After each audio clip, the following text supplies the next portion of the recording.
We are live. Hello and welcome. My name is Robert Lyon, here with Gino Nadarov. We're happy to be here on this fine day with you. Let's see what happens. Right now, we're live on Instagram, live on YouTube, Facebook, TikTok. I don't know if we're live on TikTok, and LinkedIn was down too. So mostly just Facebook, Instagram, YouTube. What is up, people? We got myself on a little Twitter action. We're all over the web, guys. So if you want to talk to us, if you want to learn what we're up to, feel free to shoot us a comment, send us a message, give us a ring, and we'll basically be able to help you out.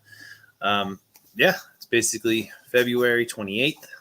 Tax money's coming up, so we got some topics on that. We're going to be talking about investing. We're going to be talking about how to become a better investor, all kinds of good stuff today. So feel free to leave a comment, drop us any questions you have. I'm excited to be here. You got anything you want to tell them, Gino, before we get rolling? No. This is a great time of year. You know, the holidays are over. Tax money is coming, so it's time to multiply your tax dollars and not waste it on things that don't appreciate and that don't make you money. So don't waste your money. Don't waste your tax dollar on things that are not going to help you in the future. Yep. So me and Gino, we're doing this new thing where we have preloaded questions from the audience. So if you guys have any questions that you guys have and you want to see it in here, just let us know basically, and we'll kind of run through it. And if we like it, right? Some of you guys have dumb questions, but if you have a good question, if you have a real question that might help you, let us know and we'll make it happen. So basically, the first question, Gino, is what should people spend their tax return on? Yeah. That's a good question. I think most people don't, kind of like inherently just, get the money and put it in their bank and then just like let it sit there and pay off their bills and then kind of like cushy until they get their next paycheck. So they feel like they got some money, which is kind of like what I felt when I was working a career job. I just put that money and just stacked it. But I think, the best thing to do actually, just is to I would say not spend is not the right word. I would say invest your money. Right. Invest your money in yourself. Right. I Mm-hmm. would say invest your money in your education, your career, whatever you're trying to do, and whatever field you're trying to get into. And basically, I would recommend getting into a program that teaches you either a skill or if you're trying to get into real estate, if you're trying to get into a specific niche, learn about it, get educated. Spend the money on yourself because that money is going to be way more valuable in the long term.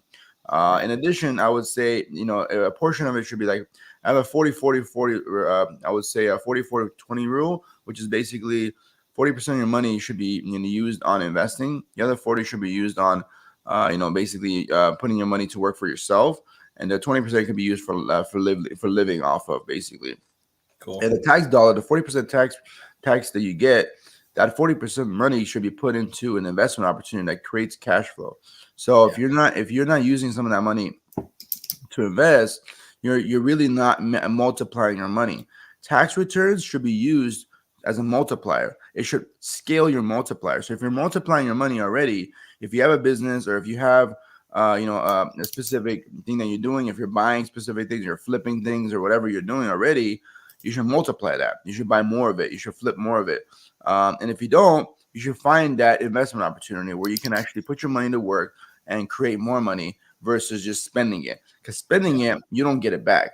If you buy something, you buy a Rolex, a watch, a car, you buy anything, that's going to appreciate maybe, but it's not going to create more money. You need something, a machine or a system or a business that makes you more money. If you don't have that, we have those opportunities at Credit Leverage X, of course, but I just want you guys to know what to do with your money. Don't spend it, invest it. Right. Shameless plug. If you get $7,500, you can invest with us, and we could turn that into 100 to 150 to 200,000, right? And you'd have a business, you'd have passive income, you'd have a better credit score, right? Right. So just weigh your options, right? Figure out what you want to do. I'm pretty sure I don't even remember the last time I ever got a tax return, to be honest with you. I was trying to think of it. I was like, what have I bought with a tax return? But I haven't had one probably since the oil field, and I don't even remember what I did with it back then. I probably put it into like a car or something stupid, right? Yeah. But it just depends on, like, have a plan too, because I also don't want you to get the money and then waste it on something that's not actually going to get you a result, right? That's not going to get you a return. So that's what we always do. It's like educate in your self-improvement, in your health, in your life, in your mindset, and in your education. And then after that, invest in something that's going to give you a return, right? See if you can put that money to the highest potential multiplier, right? Or something that's going to stretch you. You know, something that's kind of, I was talking to one of our clients. He's like, instead of thinking about, oh, if I got to spend, this much money to make this happen, I like that because it's going to push me to want to make more money. It's going to push me to go for it, right?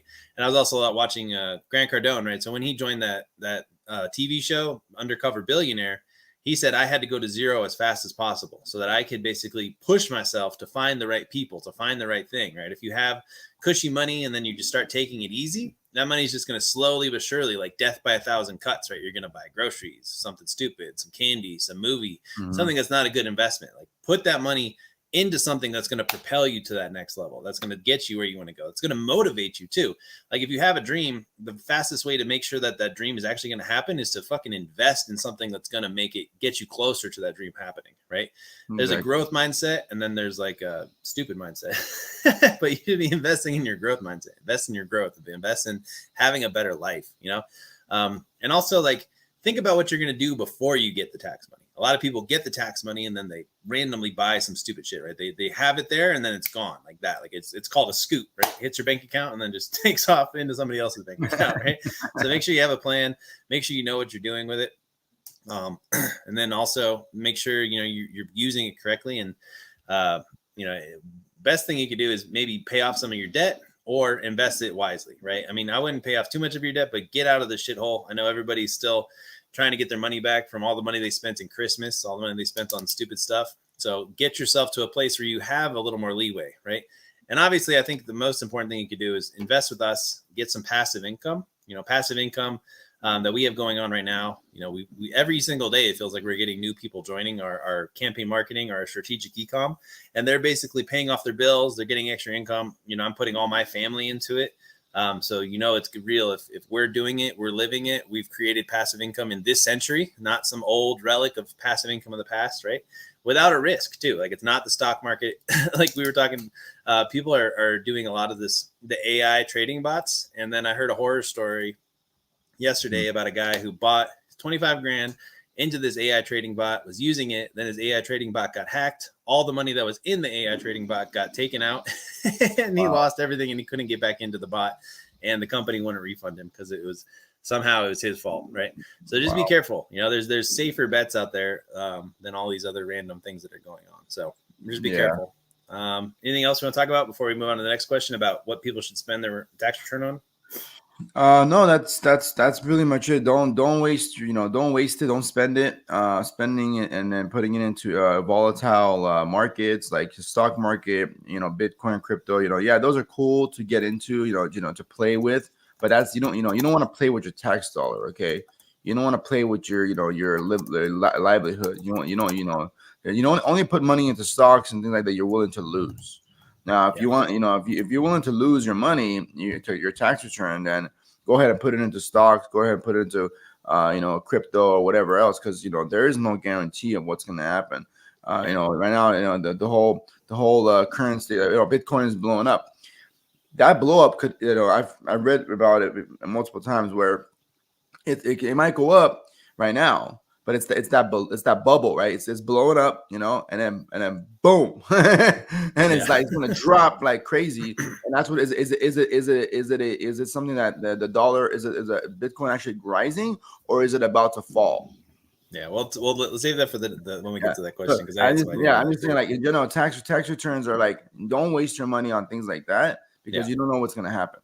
Yeah. All right, cool. So let's go to the next question. Do you think credit card debt will cause a recession, right? And I think this is kind of a cool question. So I want to share my screen real quick, just so you guys know that I'm not making things up. So let me see if I can share the full screen. We're on StreamYard in case anybody's wondering, but it's always kind of weird sharing my screen on here. So I just wanted to show them this real quick. Credit card debt balances increased by 50 billion, roughly 5% in the fourth quarter of 2023. New York found so many delinquencies and a lot of crazy rates. between the ages of 30 and 39, right? So that's pretty much me and Dino right there.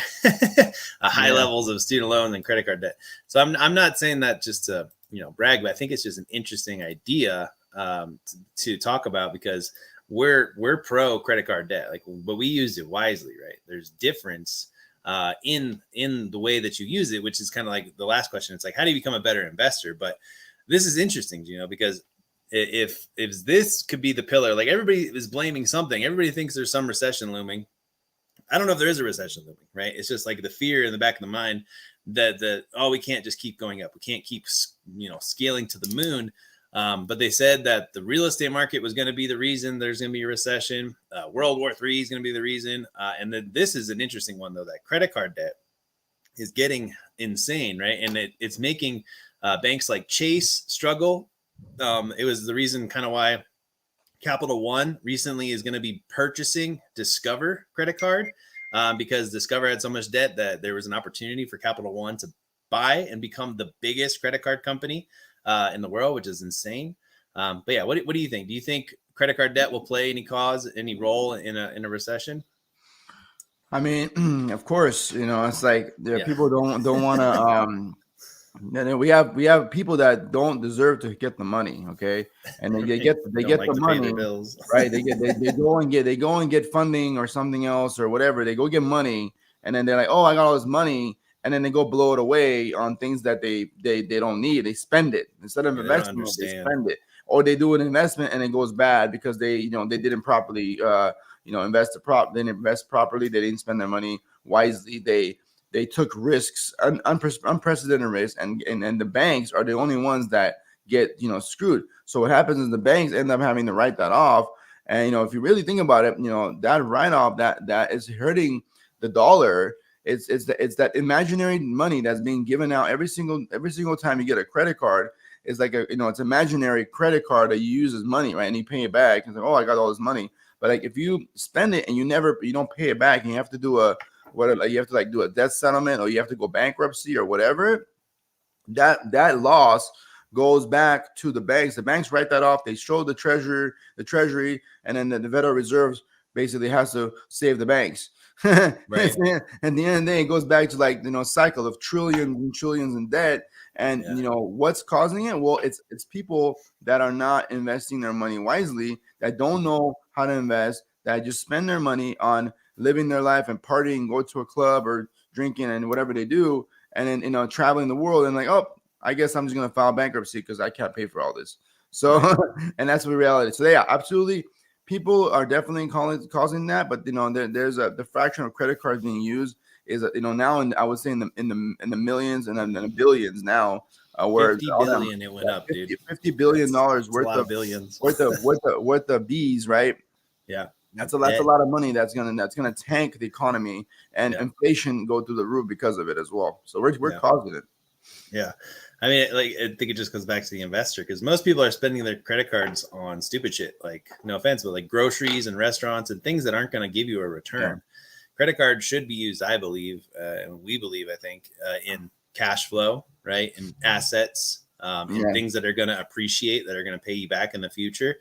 And I'm going to go kind of deep here, but the way that the U.S. works is we print tons and tons of money. We print trillions and trillions of dollars. And then people wonder why we give the money to Ukraine, why we give it to all these other foreign countries. And it's because when we write that debt off to one of these countries, that country now owes us. But we actually get to write it as a loss, which means all the rich fucking cats that are printing the money get to print more fucking money, right? So then they just keep making more money, loaning it out to people. And then someday they're going to say, hey, remember that time we gave you all that money? It's kind of time to pay Uncle Sam, right? Time to pay Papa.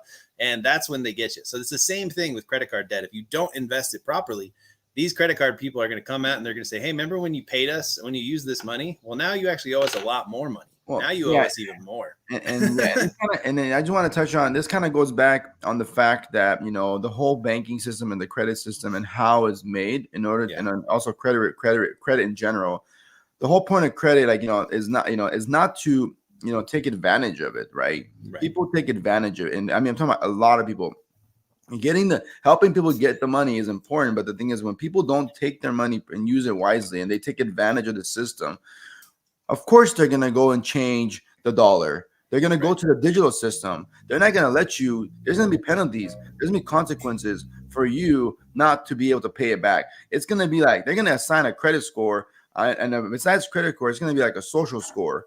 You know, that you're literally going to be like, you know, degraded in society if you don't. You just go out and party and waste your money. You won't be able to get a job. You won't be able to change your life. You won't be able to do anything. And when that happens, then they're going to cry about they're controlling the world. Well, why is that happening? Because the people are not being responsible, and the banking system has to go from the current banking system it is, which is the dollar, and they're going to go into a digital system, and that's what's going to happen. And I think, and that's why we have this whole worry about, we're going to go on a digital currency, we're the dollar's going away. Well, there's a reason that's happening. Yeah. The other thing is though, like, even from a young age, Americans are programmed to be consumers, right? We're meant to buy. Like we just hoard crap. And then, they wonder why we make bad decisions with our money when we live in this virtual world where nothing's real, right? All of this, especially this newest generation, they don't take shit seriously. They don't think there's actual consequences. They're soft. And the fact is, most of those people are going to fail, right? You think other foreign countries care about woke shit, or foreign countries care about how you feel or your emotions, or you can't work hard anymore? No, they don't give a shit. They're going to eat us alive if we don't fucking man up and take shit seriously. So when you get money from the bank, it's a double-edged sword, right? You can either use it to fight the battle in front of you, or you can sabotage yourself and fall on your own sword and be screwed and dig a hole that you can't get out of, right? So you have to learn from people like us who are maneuvering the financial game in a way where all the money we get, we're learning this too. Like, when you get a lot of money, you have to move fast, you have to be fucking smart, and you have to make sure that you're serious about what you're doing with the money. You have to invest it like you're an assassin, like you're a lone wolf who has to basically like make sure he makes money, or the mafia is going to come break your kneecaps, right? Like, you got to double the bag, and you got to do it right though, right? And you don't want to do this on your own if you don't know what you're doing, right? So many people right now in the real estate bought all these houses, and they had no business. And not only did they buy houses they had no business buying, but they're coaching other people how to buy houses that they don't know how to handle, right? And then now they have all this debt, and they bought the house at such a shitty price that there's no way they can make a profit on the property, right? So that it's just a combination. And then they max out all their credit cards also to try and pay for these houses, right? So it's like a endless snowball effect. And the only way to get out of it is create cash flow, save some money, be kind of frugal, and pay back the banks. Pay them back, right? Get the money, make a shitload of money, double the bag, and pay it back. And it's not easy. We may make it sound easy, but you can learn this system, and this is how you can become a good investor. That's what it's all about. So. Absolutely, yeah. And that's the thing is that they don't teach us in school. They just people are not able to make enough money to pay back their credit cards and time, because they spend more money than they actually make. That's where the problem is, and that's why they go out and buy these Gucci bags, and they buy their BMWs and Mercedes when they can't even afford their house payment. It's just like I'm serious. You see these people driving a nice cars. They'll be driving a G-Wagon, living in an apartment. I mean, this is reality. And it's like, well, first buy a house, or at least invest into some passive income real estate before you buy a G-Wagon or a freaking or any nice car, BMW, Mercedes. I'm talking about like any car that you can't really, if you can't pay it 3 times, you shouldn't buy it. Right. That's the way I see it, and that's my or with probabilities too, though, because you could say, well, I may not be able to buy this 3 times, but the probability of me being able to make more money on this debt is good, so I'm going to take that risk, right? So. Yeah, that's when you become a savvy investor and you're willing to take the risk. But like the risky people that like us that have proven concept and have made it work, that's different. But like new investors should not take risks like that. They should not take those kind of risks, because they don't have unless there's a proven path. Yeah, unless they have a proven path, or they have a mentor or a coach that's going to guide them, which is what we do at Credit Leverage. We literally coach you, we guide you, we make sure you don't fail, because we don't want you to fail, because your failure is our failure. Our failure is when you don't succeed and you have to come back to us, and we have to go ahead and do everything again. Right. So I think that was some fire. So let's have a gentleman's contract. We just spit some fire. You guys need to subscribe wherever you're listening, wherever you're watching this from. Subscribe to one of our channels. Subscribe to the YouTube. Subscribe to my podcast. Subscribe to Instagram, Facebook, so on and so forth. Let's go into the next topic, Gino. So Bitcoin just hit an all-time high. I'm excited about it. I think I'm excited to see what happens. Is it a good investment? Gino, what do you think? What's your take on the new Bitcoin blowing up right now? I was like, I was all in. I was like, hey, I'm gonna buy a bunch of Bitcoin, just hold it forever, now I after doing day trading and the way the market, how it fluctuates and so many changes in the world, I believe crypto and the digital currency is definitely the way to go. I think you can definitely hold maybe one, maybe two Bitcoins long term. Like I'm talking about full Bitcoins. Not just a percentage of it. You could possibly hold it, but I'm all about making money. So and I want to make money now. So I would say for me personally, it's not something that I would hold for too long of a period. Mm-hmm. I would always get out because I'd rather put the cash into or the currency into a different investment. And you go in and you come out is the best way, in my opinion, because you don't know. Like it goes up right now, and I've had it where I made so much money on Bitcoin. And then I held it too long, and then it dropped, and I'm like, dude, like I could have made money, and I'm like, I'm only making this much now, but I still profited. But the thing is, like, you can't be greedy, right? Yeah. So the greedy, what's that word? If you're greedy in the streets, you're gonna end up with nothing, right? Yeah, pigs get slaughtered. Exactly. Yeah. You said it. Pigs get slaughtered. Don't be a pig. Don't be greedy. Make your money, get out. Make your money, get out. That's my recommendation, because a Bitcoin, a lot of people are like, I'm gonna hold it on, it's gonna go up forever. Well, you know what? Like we know that nothing is forever. And the United States government is not forever at this point. Right. Everything ends, has an ending. There's a reason why things change and generations happen. There wouldn't be all the Roman Empire and all the other empires in the past before we got to the U.S. All this stuff failed. Okay, right. They're gonna fail every 20 to 30 years or a decade. There's a failure, a crash, and that crash is like it'll either rebound and try to come back, or in capitalism, or it's just gonna crash and no longer exist. And that's what I think Bitcoin is, the type of thing that's gonna probably go up, and it's probably gonna go up to $100,000 at one point. I believe it is. But again, I wouldn't be risking my hard-earned money in that unless you have money to lose. Sure. Yeah. That's the way I see it. Yeah, Bitcoin all crypto should be money that you're not like emotionally attached to, if you're not going to live or die off of. Exactly.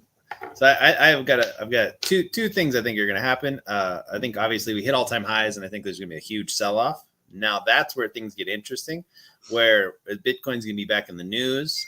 BlackRock is investing in Bitcoin. All these different things are going to happen, but I'm not interested really in Bitcoin. What I'm interested in is the hype that Bitcoin is going to cause. And as soon as Bitcoin gets another push up after it does this big dump, I think that's when it's going to be primed to get into some of these smaller crypto currencies, because whenever all the money goes into Bitcoin and then they pull it back out, then the FOMO for all the other little small coins that might 10x, 15x, that's when those are going to kick in, right? So I'm really interested in gaming crypto right now, AI crypto, and then some of the other like exchange cryptocurrency marketplaces that basically people use, like BNB and Pancake and all those like weird ones, right? Yeah. So that's what I'm thinking. But again, only invest your money that you're not worried to lose, right? And I think that's what I'm excited about for the future. Yeah, like the pancakes and the vanillas, all the weird crypto things, man. They got Solana, you name it, right? They got all these weird names. I finally bought XRP. I finally found it.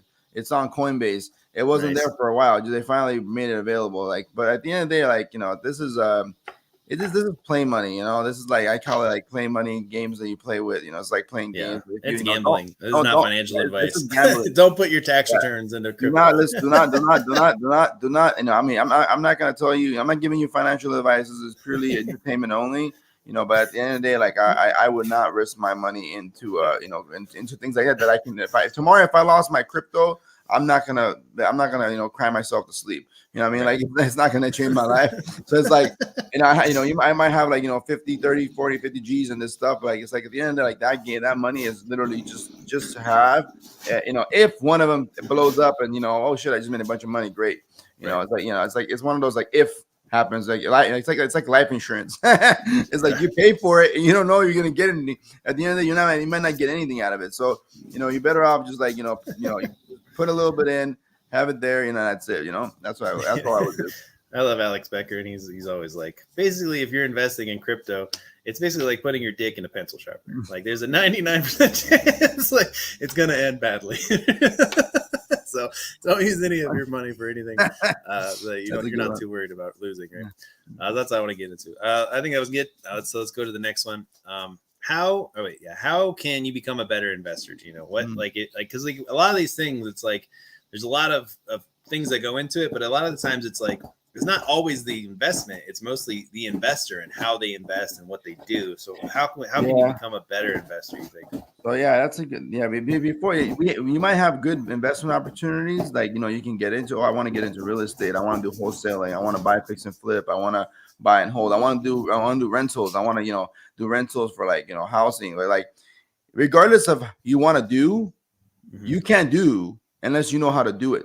Unless you have the experience and you have the people to help you do it correctly. But it's hard to buy a house, it's hard to keep it rented, it's hard to flip a house to make profits, it's hard to wholesale property if you've never done it before. Like, it's hard if you've never done it, if you don't know how to do it. Like, you need to know how to do it, you need to know how to do these things properly and correctly. You can end up in a lawsuit and you don't really realize it. And I had a real estate guy, he helped some other guy to do some investments, and then that guy, the investor, ended up screwing himself over because he did the whole contract and had a promissory note which he didn't have to do, and literally ends up with a property that he doesn't even want. You know what I mean? Like, he's forced to keep the property and he's forced to make payments, and now his entire life is upside down because he has to pay for this property that he ended up buying as a wholesaler. So he's stuck with the property. So it's like, you have to do things properly. You don't just do things, and you're absolutely right. Investor is the key. Now, if you're not a savvy, experienced, or even intermediate investor, if you've never done real estate, you've never done investments passive income investment opportunities that we have, you never done marketing, sales, you never done any of that stuff, don't expect to just learn it on your own. If you do, it's going to take you so much longer to actually make the time from learning it to actually implementing it correctly. You might do it and you might fail. You're gonna have to go through so many failures. Me and Robert, we've gone through multiple layers of failures. We're talking about multiple trial and errors, multiple failures, multiple directions, changing directions, pivoting at sometimes at will, pivoting marketing, pivoting sales, pivoting different things. You have to be organically, continuously changing. As an investor, you have to be able to invest in certain properties. You have to be able to, sell certain properties. You have to be able to hold certain properties. You have to be savvy enough to maintain the property. Real estate is something that, you have to be able to hold, and holding is not as easy as it sounds. Anybody tells you holding real estate is easy. No, it's not. And at the end of the day, if you don't have the right management company managing it, or if you're not managing it correctly, you're going to go down. You're going to end up with a property that you're going to have to pay for, and you're screwed. So what I'm saying as an investor is key. So find the investors that have succeeded, so have done things that you have not done, and learn from them. Learn from their education, follow these people, and learn something from them. And then, those people are going to be the ones that are going to help you and make the difference. Now, some certain programs, they have education, they have videos and all that stuff. There's a lot of those things out there you can learn from. Obviously I recommend doing that, but there's certain things that you also need someone to hold you accountable, and accountability and being able to actually produce money using your money or investing in proper things, that takes coaching, literally one-on-one coaching, or getting in a group and talking about stuff and asking questions. That's what we need to do. And I think that's something that's not available everywhere. And that's why I feel like, what we provide in our program is so valuable. And it provides that coaching ability, that ability to actually get you, from step 1, step 2, step 3, and also make sure that we catch you on the back end if you don't know what to do with the money. So it's important to be able to invest your money properly. And if you don't know how to do it as an investor, you're gonna, unfortunately, 90% of businesses fail because of, they say, because of capital. That's not true. It's because the investor doesn't do the right things. He doesn't invest. He doesn't have the value or the knowledge to push his idea out fast enough so that people understand what they're doing, what he's trying to sell, how is he going to support it, how he's going to be able to sell the product or service that he's providing. Yeah. And I'm going to be devil's advocate and say, don't become an investor. You're going to fail. I would say maybe 2% of anybody out there who actually listens, you're going to fail, right? Unless you have a safe bet, like something inside of our program, you're going to fail at investing. You're going to fail in real estate. You're going to fail in business. You're going to fail in the stock market, especially if you've never, like, what's fucked up is, like, if you go back in your family tree and you see that none of your grandparents or great grandparents has ever done anything astounding or successful, you might be better off just saving your money. I know America preaches this like feel good vibe, fucking change your life, but you're probably going to fail, right? And if you're not okay with failing, if you can't handle failure, don't even try. I don't even want you to put one penny into something that you're not comfortable doing, right? And maybe you think I'm a dick for saying that, but honestly, I'm trying to help you. You'd be better off just putting your money in a shoebox and never doing anything with it because you don't know what you're doing. That said, pick your lane. If you are committed to becoming a investor, focus on one thing that you are the best in, that you understand every little nook and cranny of that business, because you're going to have an edge. The only way you can be successful is if you have an edge. Again, 98% of you are going to fail. So you need that small window of hope that you have an edge in. Gino had an edge because he got his first real estate in a perfect time of in history, right? That was your edge. And then you just double down on your real estate and you've made a monster out of it. And like, you need to pick your lane and then learn everything you possibly can about that and then invest, or invest with other people's money first, right? Or learn how to work with other people that are investing other people's money. There's different ways to do it. And then that's how you can become a great investor. Is pick your lane, have the right mentors, educate yourself, and be willing to put in the years of work in that industry before you see any sort of results, right? Success comes to those that can wait to get the results, that can work endless amounts of hours without getting the results until someday everything clicks and you make that results, right? If you're not willing to do any of that shit, don't become an investor. Stay W-2, and just put all your money in a shoebox and don't tell anybody about it. And then eventually you'll have enough money that you don't know what to do about it, but then you can also just retire. You know what I mean? I'm sorry to be that, but it's just the truth. I have very little faith in people nowadays, especially in the US, to be successful. I don't think they have what it takes to actually go through the shit that me and Gino go through on a daily basis to become successful, right? But if you do have the opportunity and you understand what the opportunity is and you understand the risk, then you can invest. You have to understand the risk, though. If you're going to lose everything and you're not okay with losing everything, don't do it. You know, if you haven't gotten the skills to the point where you could be flat broke or $100,000 in debt and then say, okay, now I'm going to go make some money. If you don't have those skills, if you don't know how to wake up and make money, then you shouldn't invest. You shouldn't do it. But if you do want to become an investor, pick your lane, find your mentors, educate yourself, and be willing to put in the hard work for years without seeing a result. And then finally, someday you'll have actual success. That's what I think. Absolutely. That's well said, Robert. Yeah. And I kind of like being a dick now. I'm tired of everybody being all happy, but I'd rather tell you the truth and not sugarcoat it. I mean, I would love for everybody to become rich in the stock market, rich in real estate, rich in crypto. But how many people do you actually know? Like, it's very small. Out of all the people I know, most of the people got successful from grinding it out. There was no like instant wins. I don't know anybody actually who's had like massive success off of one little thing that just happened to go well for them, right? Lucky those people. And if they do get that opportunity, it might not happen again. That was a one-time deal, you know? Yeah. So it's pretty fucking crazy. They got lucky. They got lucky once. Like Dogecoin. Yeah. Made a bunch of money and then that's it. Yeah. But I do like books for investing that I like. Poor Charlie's Almanac is my favorite.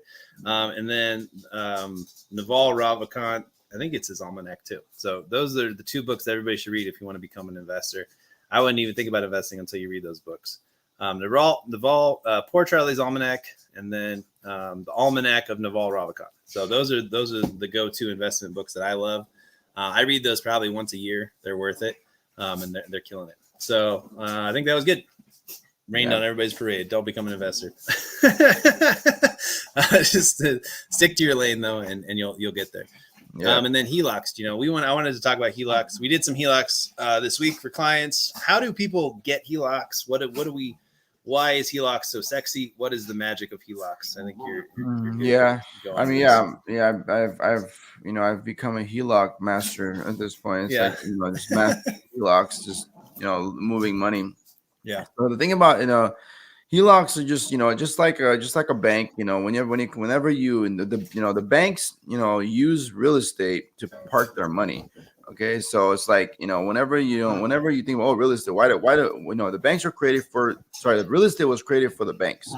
Yeah. So that's a truth, because the banks need to put their money somewhere, and they're not going to keep it in a vault in one place. They want to be able to spread it wide around on real hard assets, things that appreciate, and that their money can actually grow. So real estate is the best thing. And on top of that, they have people like us, humans, that come and buy a piece of property and pay interest for that property. You only end up owning the house and then never own the land. So it's like you're in a situation where, at the end of the day, the best thing you can do, and I think, this is something that Grant Cardone touches on, where, you should just, create more money, right? And if you can, you create more money off the real estate, you need to multiply your money, or you need to leverage. And that's what I talk about, leveraging real estate. Take real estate and leverage it, and take the money that you have in it. Take the money out. So, just like stocks, just like crypto, just like anything, we've seen real estate crash over and over again. Things are very volatile right now. You don't know what's going to happen tomorrow. I think that leveraging the real estate and being able to put that money, if you already know what to do with the money, okay, buying real estate is one thing that's already hard enough and be able to maintain it. But then if you can have a property, if you live in a house and you're able to pay for it, then you're able to leverage the property that you have, create and get a line of credit or a cash out, either one, be able to take the money out of that property and be able to reinvest that money to create more cash flow. Then that you should do it, because the money sitting in that house isn't doing much for you. The house is gonna appreciate regardless of whether the money is in it or not. That's the reality. Yeah, you might have to pay some of the money back when you take a loan against it, but that money is tax free. Okay. Yeah. HELOCs are not taxed. Okay. And unless you sell your property, right, it's tax free. And if you take a loan against your property, it's tax free. So take the tax free money and use it to invest in other assets or more real estate, and you have to multiply your money. Now you have to be a savvy investor. Don't do this at home if you've never done it. Join our real estate mentorship to be able to do it correctly. And also, there's other ways there's other strategies that we have that we teach you how to be able to, multiply your money, use it more than once. And HELOC is just one way that the banks use their money or park their money. And so that's what we teach. How to use the money, especially HELOCs, leverage it, and then put it into other assets that cash flow or that appreciate. And I think the power of HELOCs is very monumental. If you know how to get the HELOCs approved, being able to go through the process, because it's a grind sometimes to get an approval for HELOC. Houses have problems. You need an appraisal, et cetera. So most HELOCs, you get about 70% of equity that you have in the property. So whatever you owe, take whatever you have right now, whatever your house is worth, minus your current mortgage, take that difference and multiply by 70%. That's usually what the banks are going to lend to or lend for. They're going to give you that much, up to 70% of the value that actually the property has, because they don't lend on 100% of the equity the property has, because they always have to keep 20 to 30% of the equity. They always want to have their hands in the pool of your money. They want to hold you accountable. They're going to take that money away and their house. Like literally, they're going to take your money and the house if you don't pay for it. So be very smart. Don't just do that. Don't just take HELOCs as a joke. It's something important, but you have to do it wisely. And I think that we became masters in HELOCs because we've learned to master the investment opportunities. And once you master the getting the money, then you can master how to invest your money. Once you master how to invest your money, then it's just a cycle, and then there's continuous rinse and repeat. Yeah, and they put a lien on your house, right? Like their first lien now. Yeah, it's a second. It'll be a second. Your mortgage is your first. and the HELOC will be your second lien. And then is it a separate bill every single month, or is it? Yeah. So you have your mortgage and you'll have It's like a credit card, right? HELOC is like a credit card. You know, if you take a HELOC or a loan, it's like a loan that gives you cash. A HELOC gives you a credit line, so you don't necessarily use it unless you pay it unless once you use it, then you pay it, just like a credit card. That's how a HELOC works. So unless you use it, you're not gonna pay it. So you only pay what you use. But you should get a HELOC on your property just to get the money. Okay, you need to be able to do that just to get the money, because if the money is in the house, you don't have access to it. So what's the point of having that house if you can't use your money that's in it? So you need to be able to get the HELOC at least in order to be able to access the money if you need it, God willingly, or God forbid, excuse me, if you lose your job, or something happens. You got to be able to like have money just to survive. Well, you got that money in the house, and instead of doing reverse mortgages like all these other crap people are doing, like losing their houses, selling their properties, completely removing like don't cash. Sell your house. Get sell a your property. Don't sell your property, because if you do sell it, if you get that cash, it's like that money is finite. It's a finite number. It's a scalar. It's not like a multiplier. A scalar number is basically one that stays. It's finite. It doesn't move. So that dollar is going to stay. And if you don't invest it, it's gonna depreciate, and you're gonna spend it all, and then you're gonna be done with the money. You're screwed. So then you're better off just leveraging it and using it again. Yeah. I mean, don't you think everybody should buy real estate and then just keep pulling HELOCs out and buying more real estate and never selling the real estate, because it probably will go up in value? Yes, right? Unless you get a shit deal, right? Then absolutely. But again, it's better to hold property than to sell property, because then if you sell property, you got to pay capital gains tax. You got to be able to reinvest the money. There's a lot of negatives to selling property. But there's also positives if you're able to get into bigger deals and bigger properties. So it just depends. Like if you're doing it for a living, if you're buying and selling for a living, then you need to continuously buy and sell, right? You can't just buy and then that's it. You got 3 or 4 months to put that money into another piece of property. Otherwise, you're going to get capital gains tax on that money. So essentially, HELOCs bypass that.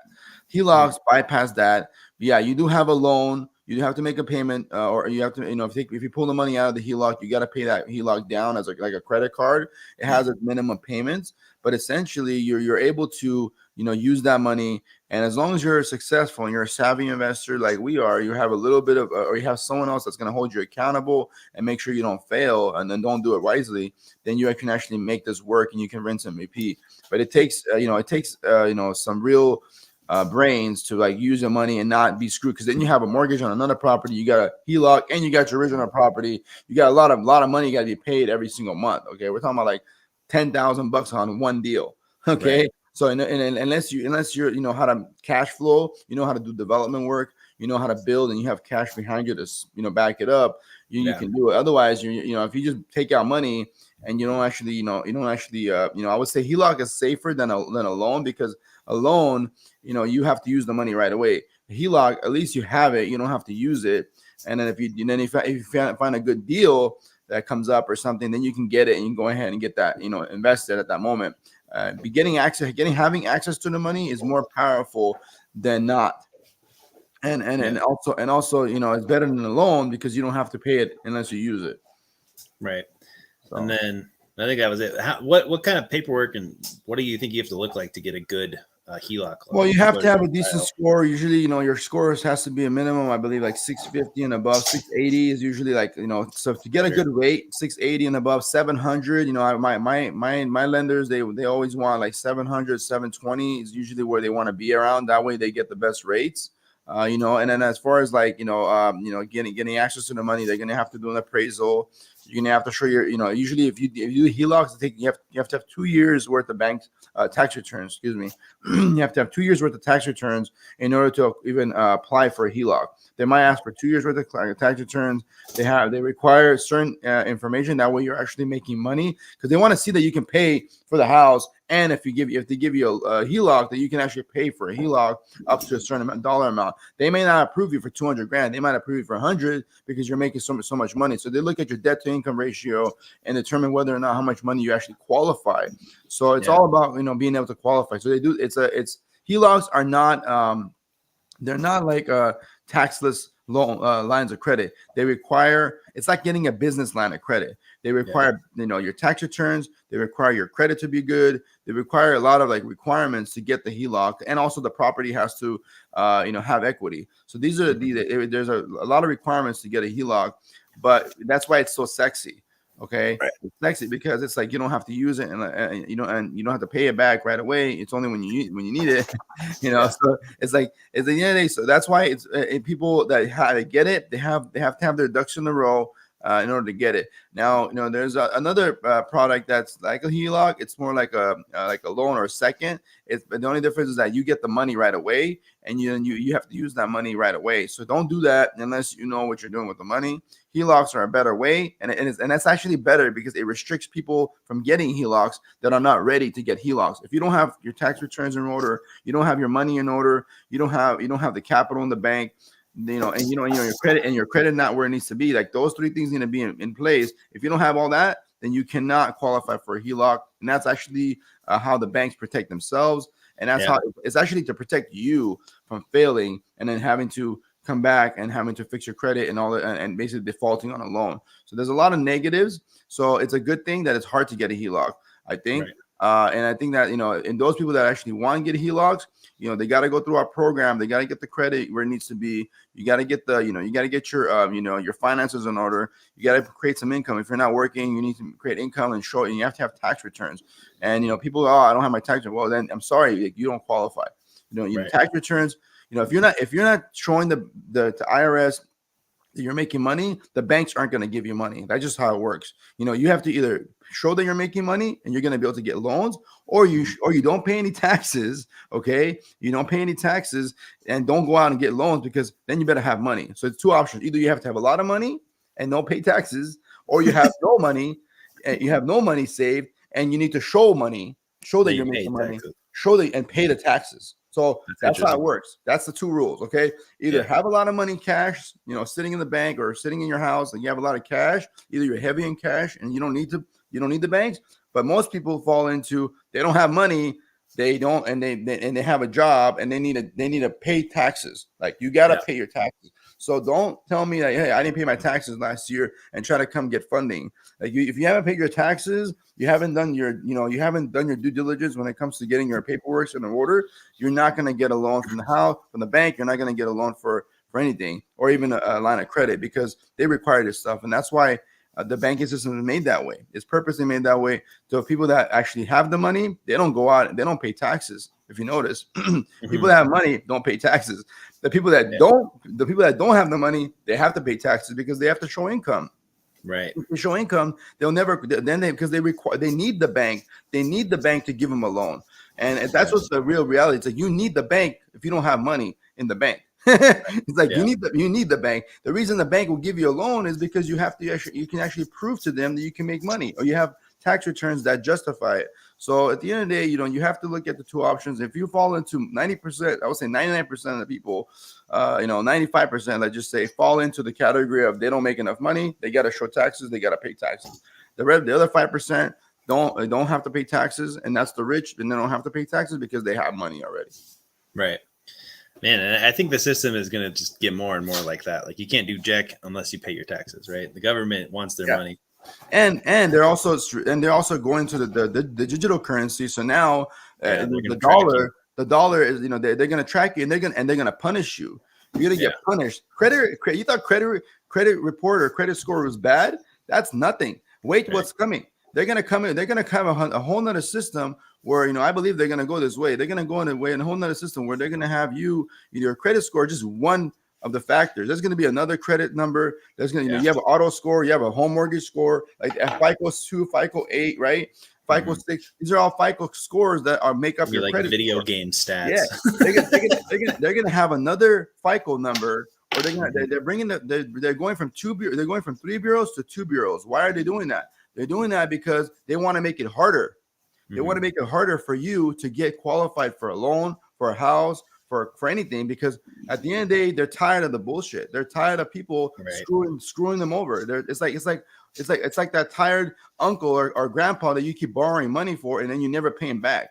Like, Right. what do you Gets think? to- Do gets to the you point. think your grandpa is going to keep giving you money, or your dad or your mom going to keep giving you money because you just keep blowing it away? Of course not. So that's the Right. same thing. The way the IRS and the banks feel, they're tired of being screwed over. They're tired of having to write this off. And at the end of the day, the debt keeps growing, regardless of what they're doing. They don't want to. They don't want to pay for our debt that we're creating. Yeah. It's a wild world we live in. Yeah. But the way we do it is we help you basically figure out how to maneuver through the financial world, right, and get ahead. Literally, we're changing people's lives every day, fixing their credit, getting them access to credit cards, getting them access to HELOCs, getting them access to loans from the banks, right? We have our own hacks, right?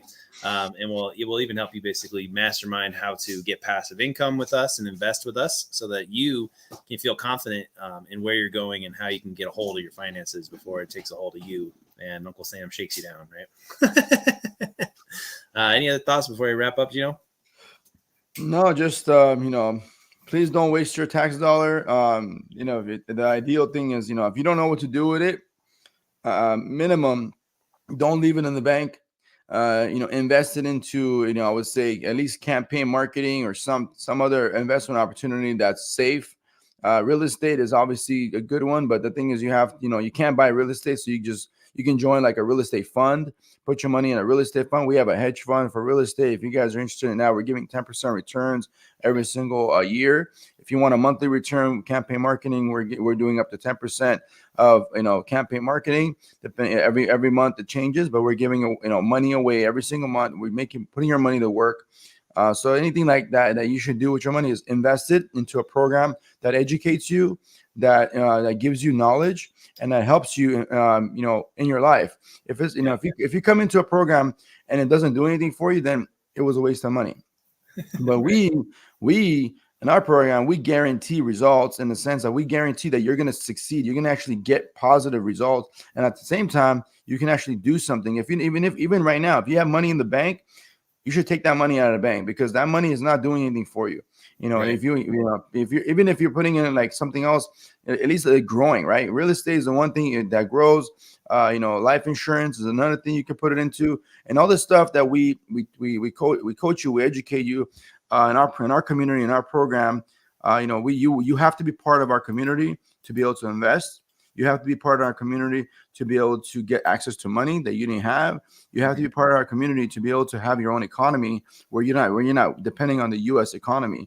The U.S. economy is going to shit.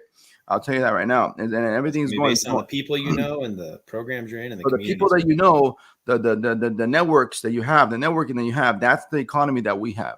Our economy is based on credit leverage X. It's thriving. We're making money. Everybody's making money. Everybody's happy. Everybody's changing their life. Everybody's getting into the opportunity zone. Get out of the poverty zone, whereas you're trying to survive and live paycheck to paycheck. Get into the the opportunity zone or the living, being able to invest your money and create money without working for it. You're for the rest of your life, you're gonna keep working for your money unless you figure out a way to make your money while you sleep. If you can't make money while you sleep, you're gonna work till you die, and that's Warren Buffett for you. So at the end of the day, listen to the people that's already done it. Don't listen to me. Listen to people that already done it. Warren Buffett, Grant Cardone, these people that that have already done that stuff and they've made money, over and over again. And they understand because they are educated. They understand how the system works, and they're not putting their money in things that are not going to make them more money. And if you're not doing that, and if you're just leaving it in the bank, then honestly, you're actually hindering yourself because you think you're safe and you got some money in the bank. You feel cushy. Well, guess what? One day it's gone, or it's going to drop, or it's going to change, and you're going to have to go get your money. And then God forbid you can't get your money out. I can't. Don't come to me and tell me, hey, what do I do if I can't get my money out? I was like, well, you should have listened to me 3-4 years ago. So at the end of the day, do what you want to do, but we're here to help. Join our community, and we promise you will not fail. Yep. So don't be a weenie. Join Credit Leverage X. I like that, dog. He was chewing my shoes, so I had to grab them. All right, guys. Let's have a good day out there. Let's make it happen. Make some wise decision with your tax returns. Gentleman's agreement. You're going to subscribe because we're spitting fire. Share this with somebody else, and I'll talk to you guys on the next one. Peace.